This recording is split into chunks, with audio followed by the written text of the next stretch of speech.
Иван Јорданов и ВМРО ДПМН за само една година го уназадија Штип со нивното катастрофално менаџирање, создадоа нови и големи комунални инфраструктурни проблеми и планираат да ја задолжат општината со над 240 милиони денари, рекоа на прес од локалниот огранок на СДСМ. Во таа една година Штип ја ни добија долги и ненајавени прекини во водоснабдувањето во нежешките денови од летото, повисока цена за собирање смет, полни контејнери, неискосена трева, нечисти и оштетени улици и тротоари, глутница незаловени кучиња, задолжување од фантастични 4 милиона евра.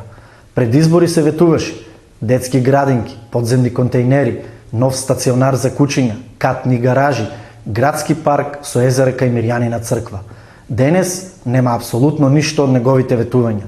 Иван Јорданов не оствари никаква инвестиција, никакви остварувања на инфраструктурен план. Останува фактот дека единствените инфраструктурни проекти кои во последнава година се спроведуваат на територија на Штип се реализирани од владата предводена од СДСМ.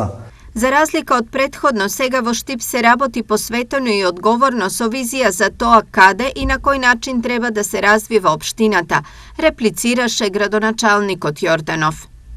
Имаме реализирано 125 проекти, кои што доколку ги практично одземеме нефункционалните месеци кога не е градежна сезона, практично сме имале скоро секој или преку еден ден реализација на нови проекти кои што генерирале развој на градот во време на енергетска и финансиска криза, кога поголем дел од средствата со кои што сме располагале биле насочени кон покривање на трошоците. Доколку биле идеални условите како во минатото, верувајте, реализацијата на проектите би била многу поголема, а и вака реализацијата на проектите компаративно со годините наназад е историски по број и по финансиски износ највисок и најголем.